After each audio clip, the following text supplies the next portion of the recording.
Hi, I'm Paula Fry, and today I want to talk to you about preparing your herbs from your garden, or maybe there is a local farmer's market or something that you buy your herbs. I grow mine, and we have a short growing season in Wyoming, but I usually am able to cut them 3 or 4 times, and so I try to either dry them or put them in the freezer or put them in oil, and I'll tell you about these different ways to do it. This is parsley, and I used to always dry my parsley, but I've found that I really like it frozen. I just put it in a baggie like this. I write parsley in the front and the date. I usually just put the year, and then I just put a handful of parsley into my baggie, and a lot of times I'll take the stems off. I just want it ready to use, so when I'm ready to use it for soups or potatoes or whatever you need parsley for.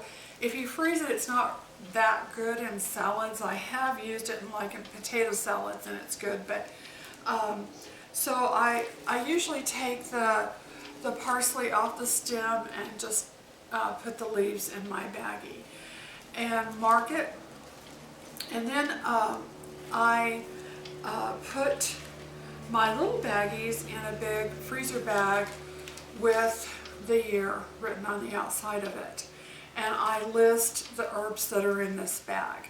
I usually put several different ones in there, and I use the bagging method with parsley, with basil, with rosemary, sage, and oregano. Now, my thyme, I do put it in the freezer too, but I like to dry some of my thyme because I like to use thyme for teas. When you have a sore throat or you're not feeling well, a gargle or a tea made with thyme is very soothing, and you could use your frozen thyme for that too, but it's just easier to have it dried, and then I use my thyme that way. Another herb that I really like is lemon balm, and I do like this one dried because I make tea out of this, and so I dry lemon balm, and lemon balm is very soothing. It's very good for you. It relaxes you, and it's just a great herb to have in your cabinet for tea. And it also is really good for seasoning chicken and different things. It has a real lemony, fresh smell. It's great, and it comes up every year. It's a perennial. Even in Wyoming, we get minus 30 degrees in Wyoming, and sometimes colder, not usually, but it comes up every year. So that's very good. The thyme comes up every year. The oregano comes up every year. Usually my parsley comes up. Basil I have to replant every year. It does not come up. My rosemary usually will come up again the following year, depending on where I have it. My sage, there again too, it is a perennial. It comes up every year and grows very well. And I love sage for chicken. Sometimes I'll just take the leaves out of the freezer and lay them under my chicken that I'm baking. My husband usually cuts the backbone out, and we lay it out flat and put olive oil and salt and pepper and herbs on it. And I like to put sage up underneath my chicken. It just gives it a really good flavor. And I like to use rosemary on top of the chicken. So, and you can also use thyme on chicken. All of these herbs are great in soups and salads and different things. Basil is wonderful in any Italian dish. It's great in soups. It's wonderful in pasta sauce.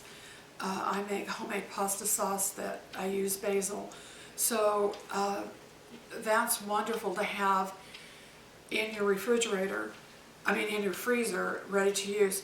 One thing I will tell you about basil, it will be gone on the first frost. So if you have a garden and you have basil in your garden, be sure and get it cut before the first frost in the fall, because after the frost it's not good anymore. So you have to really watch that. And sometimes where we live we have early frost. So most of the other herbs are pretty hardy, but basil is one that is not. If you want to dry your herbs, I have a dehydrator, but I like to dry my herbs, just air dry them. And so I just put them on a tray and I lay them out real flat. Let me tell you, the first thing I do when I bring my herbs in from the garden, I put them in a big bowl of water with a little bit of vinegar, and I swish them around, get them really clean. Herbs usually don't have too many bugs on them. My lettuce does, but so I do my lettuce that way too. But then I put it in a colander and drain it really well, and then spray it just to make sure that it's really, really clean.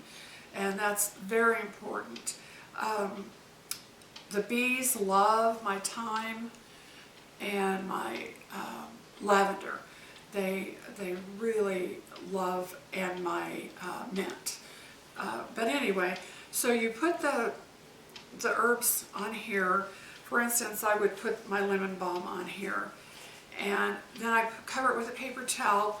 I write on a Post-it note what it is, because sometimes when your herbs dry, it's kind of hard to tell one from the other.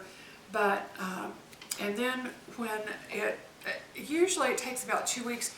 I put my trays of herbs in my basement, in my furnace room, because we have a boiler and it gets warm in there.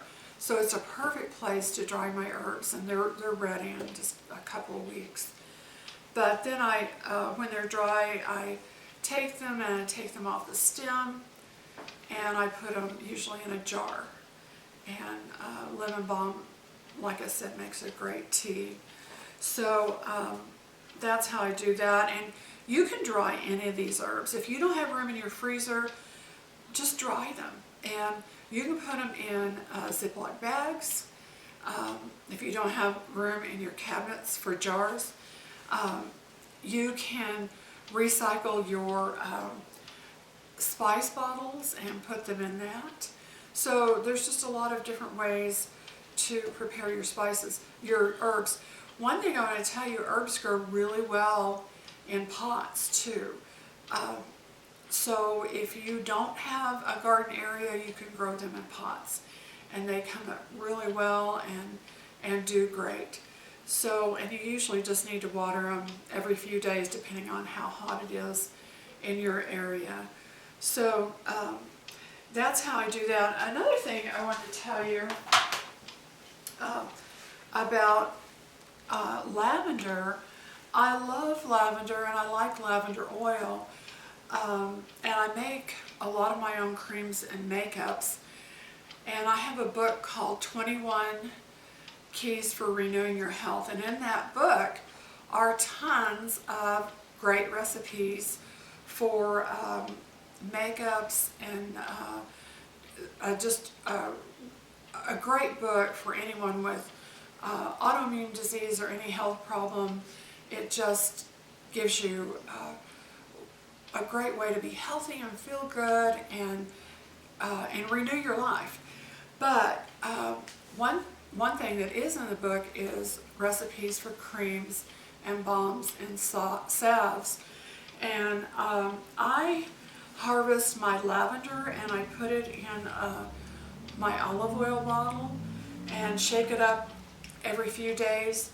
And after about a month, this olive oil smells like lavender. and it just is very soothing and beautiful and great to use in your recipes for creams and body salve and different things. Lavender is one of those herbs that is very good for burns, for your skin. It's relaxing. It's good to put on kids' feet at night. Lavender tea is also very good for stomach aches. Babies that have colic and things. In New Mexico, the ladies would use lavender tea for colic. And you can make a Pedialyte with a little sugar and a little salt and a little lavender tea for colic. But talk to your doctor about that. But anyway, this is my first cutting of my lavender, and so I've got it in my olive oil. My second cutting, I will probably dry it for tea, and then if I get a third cutting, I usually make little lavender sachets to put in my drawers because bugs don't like lavender, and it's a really good thing to keep spiders and things out of your drawers. So lavender is great if you don't have it in your garden. Grow it. In some areas of the country, lavender grows just like a weed. In where we live, we really have to baby it, and but it does come up every year. That's a great thing about lavender. It will come up every year. So I love it. I love it in my garden. The bees love it. So it's a neat herb to have in your garden. There's so many other herbs. I don't have them all here. These are just the ones that I cut today. One thing that I also do with my thyme, sometimes I let my thyme flower, and this one has flowered. And you can do the same thing with that. You can make a thyme oil with this. You can just stick it into the olive oil, and it makes a really nice thyme oil to rub on chicken or just to cook anything with. It smells so good. It's real lemony and just is a great herb to use. If you haven't ever used many herbs in your cooking, I recommend that you do so. They're healing.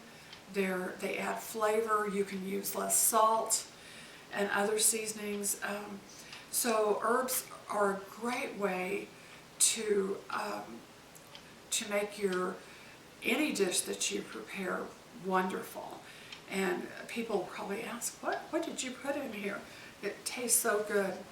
I was going to tell you also today we made vegan tamales for my granddaughter, and I will have a video on how to make healthy tamales. We don't use lard in our tamales. We use olive oil and lean meat.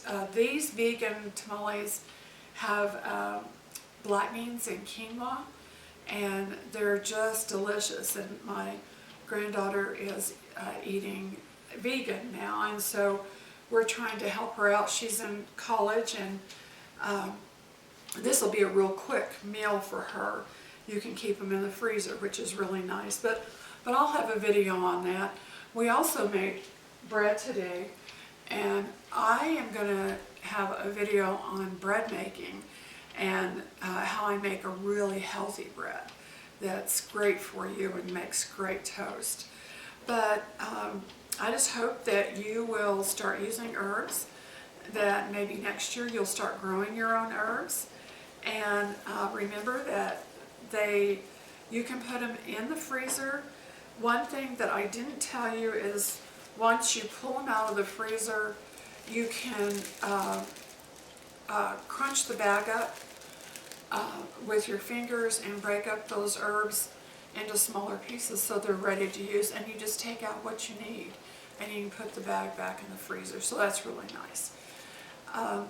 I would like to hear about anything any of the ways that you use herbs. I have a blog spot. It's the THE, the number 2, FRIES.blogspot.com. And I have a Facebook page, 21 Keys for Renewing Your Health. And so you can go to either one of those. My email is the THE, number 2, FRIES @yahoo.com. My book is on Amazon, so if you would like to buy my book, it's 21 Keys for Renewing Your Health.